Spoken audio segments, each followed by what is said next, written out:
어머니, 이제 요양원에 가시는 게 좋겠어요. 그 말이 내 귀에 꽂히던 순간 세상이 멈춘 것 같았습니다.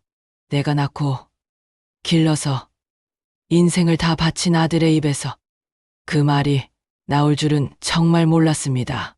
내 이름은 황정자. 올해 74입니다. 젊은 시절엔 남편이 갑작스레 세상을 떠나고 갓 20살이던 나이에 홀로 아들을 키워냈습니다. 가진 건 아무것도 없었어요. 그저 내 아이는 나처럼 힘들게 살게 하지 않겠다는 마음 하나. 새벽 4시면 일어나 도시락 싸고 이른 아침부터 남의 집 청소하고 빨래하며 돈을 모았죠. 지하철역 입구에 서서 내 손에서 피가 나도 빗자루를 내려놓지 않았습니다. 그렇게 모은 돈으로 나는 인천의 작은 아파트 한 채를 샀어요. 내 인생의 유일한 자랑이자 내 손으로 쌓은 내 집이었죠. 아들이 결혼했을 때 나는 참 기뻤습니다. 이제 이 아이도 다 컸구나. 이제 나도 조금은 편히 살아도 되겠구나. 그런데 그 행복은 오래 가지 않았습니다. 처음엔 며느리도 참 다정했어요. 어머니, 제가 잘 모실게요. 그 말이 너무 따뜻해서 그날 밤 나는 잠이 오질 않았어요. 그런데 시간이 지나면서 그 다정함 속에 미묘한 벽이 생겼습니다. 어머니, 저희 옷은 따로 세탁해 주세요. 어머니, 음식은 너무 기름지지 않게 해주세요. 어머니, 친구들 초대할 때는 조금 조용히 해주세요. 그 말 한마디가 마치 내 존재를 조금씩 지워가는 것 같았습니다. 어느 날 며느리가 말하더군요. 어머니, 연세도 있으시고 이제는 쉬셔야죠. 요양원 같은 데 계시면 훨씬 편하실 거예요. 그 말이 내 심장을 찔렀습니다. 나는 아무 말도 못했어요. 입술이 떨리고 가슴이 덜컥 내려앉는 기분이었어요. 그날 밤 혼자 불 꺼진 부엌에 앉아 한참 동안 싱크대 위 물방울을 바라봤습니다. 요양원이라니 이제 나는 가족이 아닌 건가. 그날 이후 내 일상은 변했습니다. 아침에 도시락을 싸도 손녀들이 엄마가 싸주는 게 더 맛있다며 웃었고 밥을 차려도 요즘은 다이어트 중이라며 젓가락을 놓았어요. 나는 그저 그들의 배경이 되어 갔습니다. 어머니, 청소는 저녁 전에 끝내주세요. 냄새가 좀 올라오거든요. 어머니, 세탁물은 너무 섞이지 않게 따로 해주세요. 나는 매일 새벽 5시 반에 일어나 밥을 짓고 청소기를 돌리고 빨래를 개었지만 그 누구도 나에게 고맙다는 말을 하지 않았습니다. 나는 그저 당연한 사람이 되어 있었어요. 어느 날은 허리가 너무 아파 부엌 의자에 앉아 잠시 숨을 고르고 있었는데 며느리가 날 보더니 말했습니다. 어머니, 손님 오시기 전에 좀 정리해 주세요. 부엌이 너무 어수선해서요. 그 말에 내 손끝이 얼어붙었습니다. 내가 이 집의 주인인데 언제부터 내가 눈치 보는 사람이 되었을까? 그날 밤 식탁 위에 밥 한 공기를 올려두고 멍하니 앉았습니다. 밥이 식는지도 몰랐어요. 그동안 쌓인 서러움이 가슴까지 차올랐습니다. 내가 평생 이 가족을 위해 살아왔는데 이제는 이 집의 그림자가 되어버렸구나. 그날 이후로 나는 점점 말을 줄였습니다. 집안의 공기는 차갑게 식어갔고 나의 존재는 점점 희미해졌습니다. 허리가 끊어질 듯 아팠습니다. 며칠을 참고 버티다 결국 병원에 갔죠. 의사가 엑스레이를 들여다보며 말했습니다. 환자분, 디스크가 완전히 내려앉았네요. 수술을 받으셔야 합니다. 순간 머리가 하얘졌습니다. 수술이요? 얼마나 걸리죠? 입원 포함해서 2주 정도요. 집으로 돌아와 조심스레 말했습니다. 준서야, 엄마가 허리 수술을 해야 한대. 수술이요? 얼마나 하시는데요? 2주 정도래. 그럼 그 사이에 집안일은 어떻게 해요? 그 말, 그 짧은 한마디가 내 마음을 갈라놓았습니다. 그들은 내가 아픈 것보다 집안일을 누가 할지를 먼저 걱정했습니다. 수술 당일 나는 혼자 병원으로 갔습니다. 수술복을 입고 대기실 의자에 앉아 있는데 간호사가 물었죠. 보호자분은 안 오셨나요? 네, 바쁘대요. 마취가 풀렸을 때 옆 침대엔 가족들이 둘러앉아 있었습니다. 엄마, 괜찮으세요? 물 좀 드세요. 그들의 다정한 목소리가 유리벽 너머에서 들리는 것 같았습니다. 내 옆엔 아무도 없었어요. 나는 눈을 감고 중얼거렸습니다. 괜찮아요. 이제 익숙하니까요. 며칠 뒤 퇴원할 때도 혼자였습니다. 택시를 타고 집에 돌아왔는데 현관 앞에 서 있는 며느리가 말했습니다. 어머니, 수술 잘 되셨어요? 그런데 내일부터 집안일은 가능하시죠? 그 말에 나는 웃었어요. 비웃음이 아니라 체념이 섞인 미소였습니다. 그래, 이제 정말 끝났구나. 그날 밤, 나는 오랜만에 내 이름을 조용히 불러봤습니다. 황정자, 황정자. 그 이름이 참 낯설고 참 슬펐습니다. 밤새 잠이 오질 않았습니다. 천장 위로 시계 초침 소리만 들렸어요. 요양원이라는 두 글자가 머릿속에서 떠나지 않았습니다. 그 단어가 이렇게도 무서울 줄 몰랐습니다. 새벽 3시쯤 부엌으로 내려갔습니다. 밥솥 뚜껑을 열었더니 하얗게 굳은 밥이 남아 있었어요. 식탁 위엔 식은 국 한 그릇. 이 집의 주인인 듯 살았지만 사실 나는 언제부턴가 이 집의 손님이었어요.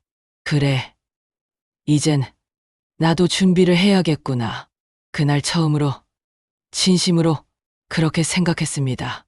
며느리가 잠든 새벽, 방 한 구석에 있던 낡은 서랍을 열었어요. 그 안엔 남편의 흑백 사진 한 장과 내 이름이 적힌 통장, 그리고 오래된 도장 하나. 그 도장을 꺼내 손바닥에 꼭 쥐었습니다. 이제 이걸로 내 인생을 다시 써야지. 그날 오후, 며느리가 다가왔습니다. 어머니, 저희 이번에 제주도로 가족 여행 다녀올게요. 며칠 푹 쉬세요. 그녀는 미소를 지었지만 그 미소 속엔 당신은 이제 우리와 상관없다는 냉기가 숨어 있었습니다. 그래, 잘 다녀와. 나는 조용히 대답했죠. 하지만 속으로는 이미 결심했어요. 그래, 이번이 마지막이야. 너희가 여행 다녀오는 동안 나도 내 인생의 여행을 떠날 거야. 그날 밤, 서랍 안에서 부동산 명함을 꺼냈습니다. 휴대폰을 꺼내 번호를 눌렀습니다. 김 사장님, 저예요. 황정자. 집 하나 팔고 싶어요. 가능한 빨리. 예. 그 집 아직 어머님 이름으로 되어 있죠? 그렇죠. 제 이름이에요. 제 집이에요. 그 말이 내 입에서 자연스럽게 나오는 순간 눈물이 뚝 떨어졌습니다. 그래, 내 집이지.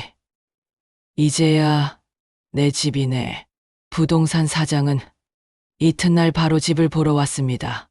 할머니, 이 집 관리 정말 잘하셨네요. 조금만 손보면 금세 팔릴 것 같아요. 빨리 팔고 싶어요. 이번 주 안으로 가능할까요? 요즘 이런 구조 찾는 사람 많아요. 할머니가 금매로 내놓으시면 일주일 안에 됩니다. 그날 오후 계약서를 썼습니다. 매도인 황정자. 그 글자를 또박또박 적는데 손이 떨렸습니다. 30년 동안 수많은 서류에 도장 찍었지만 그건 늘 아들의 서류였어요. 보험, 학자금, 결혼자금, 전세보증금, 전부 아들 이름이었죠. 그런데 이제 처음으로 내 이름으로 무언가를 파는 순간이었습니다. 계약이 끝나자 부동산 사장이 웃으며 말했습니다. 할머니, 좋은 곳 가시려고요? 예, 울진으로 갈 거예요. 바다가 보이는 곳에서 살 거예요.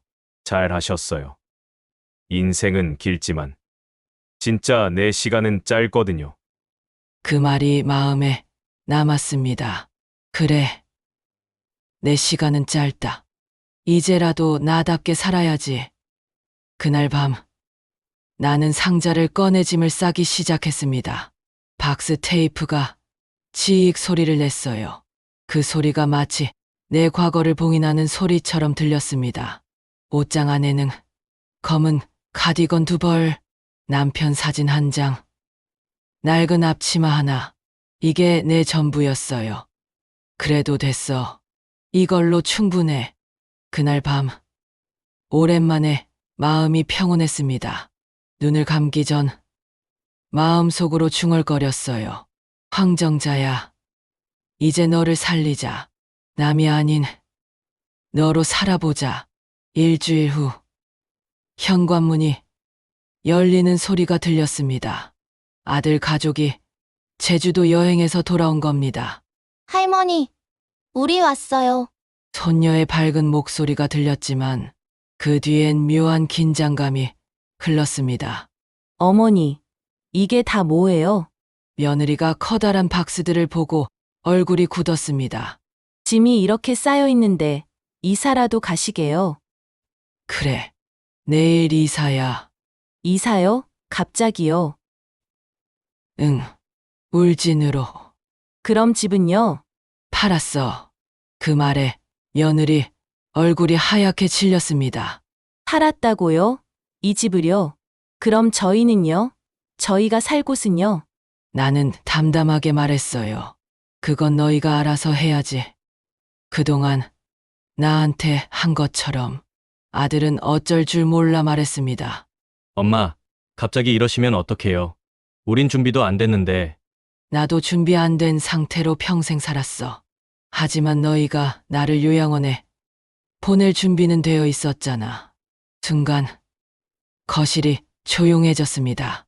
손녀 하윤이가 내 손을 잡으며 울었습니다. 할머니, 우리랑 같이 살면 안 돼요? 그 작은 손을 잡고 미소 지었습니다.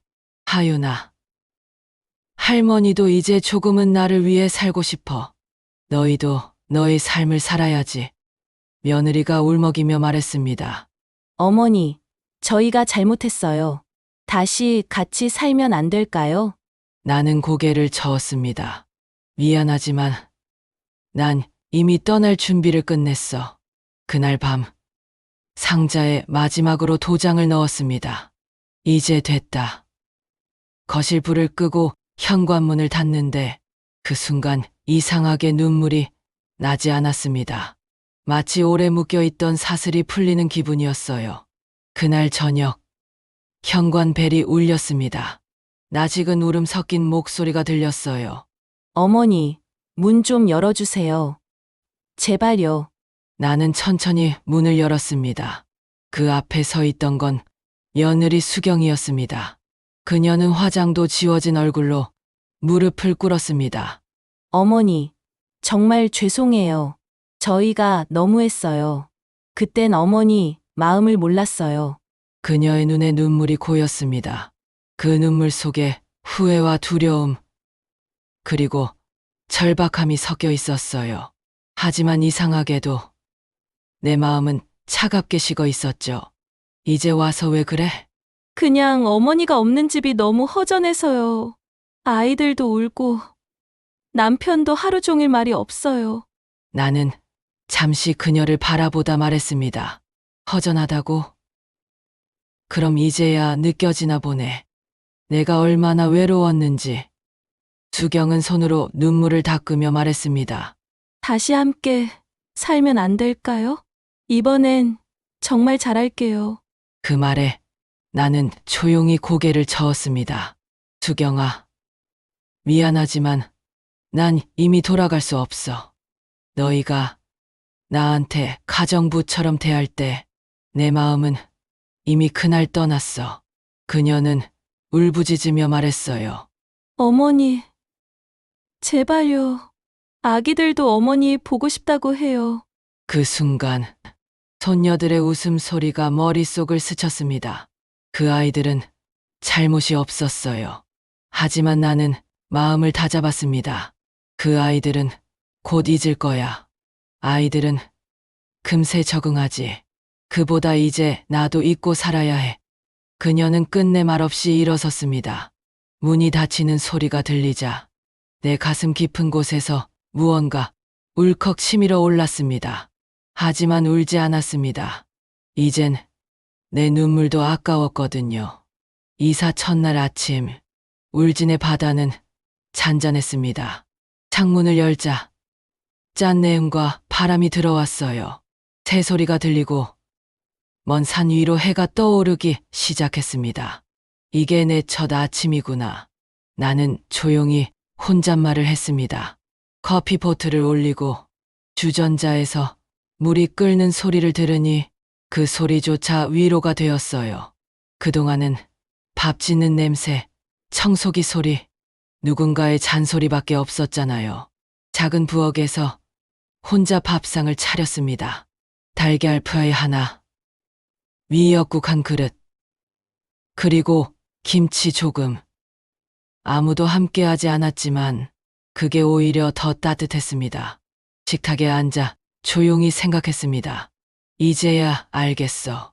진짜 평화란 누군가의 시선이 없는 곳에서 오는 거였구나.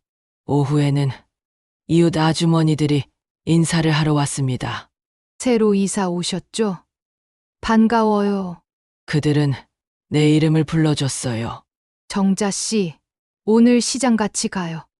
그 한마디가 어찌나 따뜻하던지 가슴속이 뭉클했습니다. 도시에서는 늘 누구네 어머니, 누구네 할머니로만 불렸는데 이곳에서는 처음으로 나로서의 이름이 있었어요. 그날 밤 바다를 바라보며 중얼거렸습니다. 정자야, 이제 진짜 내 인생 시작이다. 울진으로 이사 온 지 한 달쯤 되었을 때였어요. 전화벨이 울렸습니다. 엄마, 아들의 목소리였습니다. 그토록 듣고 싶었던, 그러나 원망스럽던 그 목소리. 준서야, 웬일이니? 엄마, 우리 지금 너무 힘들어요. 왜? 장모님 댁에 얹혀 살고 있는데 눈치가 너무 보여요. 아이들도 힘들어하고 수경이도 요즘 우울해요. 나는 한참 동안 아무 말도 하지 않았습니다. 그래서 이제야 내가 알겠구나. 엄마, 이제야 엄마 마음을 조금 알겠어요. 그동안 너무 당연하게 생각했어요. 엄마가 해주는 밥, 엄마가 하는 빨래, 그게 얼마나 큰 사랑이었는지 이제야 알아요. 그 말에 내 눈가가 젖었습니다. 하지만 나는 담담히 말했어요. 이제라도 알았다면 됐어. 사람은 잃고 나서야 소중함을 배우니까. 잠시 침묵이 흘렀습니다. 엄마, 우리 다시 같이 살면 안 될까요? 안 돼. 엄마는 이제 나를 위해 살 거야. 너희는 너희 인생을 살아. 준서의 목소리가 떨렸습니다. 엄마 정말 미안해요. 괜찮아. 다 지난 일이야. 하지만 이번엔 엄마를 불쌍하게 보지 말고 존중해줘. 그날 밤 전화를 끊고 한참을 창밖을 봤습니다. 달빛이 바다에 비쳐 반짝이더군요. 그래. 이제야 진짜 어른이 되었구나. 나는 조용히 미소 지었습니다. 울진의 봄은 유난히 따뜻했습니다. 바다 근처 작은 텃밭에는 내가 심은 상추가 푸르게 자라고 있었어요. 이웃 아주머니가 웃으며 말했습니다. 정자 씨, 올해 상추 진짜 잘 됐어요. 그 말에 나도 모르게 웃음이 났습니다. 그쵸? 이제야 손맛이 제대로 나요. 그날 저녁, 나는 바다를 향해 천천히 걸었습니다. 석양이 바다 위로 붉게 퍼지고 파도 소리가 조용히 귓가를 스쳤습니다. 주머니 속에는 아들의 편지가 있었습니다. 엄마, 여름에 아이들과 꼭 갈게요. 정말 죄송해요. 편지를 쥐며 미소 지었습니다. 그래. 이제 나는 엄마가 아니라 나 자신으로 살아가는 거야. 바다를 바라보며 중얼거렸습니다. 이제 누구의 그림자도 아닌 내 이름으로 살아간다. 바람이 불어와 내 머리카락을 스쳤습니다. 그 바람 속에서 들렸어요. 남편의 목소리 같은 따뜻한 한마디. 잘했어. 정자야. 이제 너도 행복해져야지. 그 순간 나는 눈을 감았습니다. 긴 세월 동안 눌러왔던 모든 감정이 흘러나왔어요. 하지만 이번엔 슬픔이 아니라 해방의 눈물이었습니다. 그래. 나 이제 진짜 자유야. 파도 소리가 대답하듯 속삭였어요.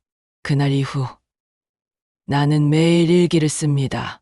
오늘도 나로서 살았다. 그 문장을 쓰며 미소 짓는 지금 나는 세상에서 가장 평범한 사람이 되었습니다.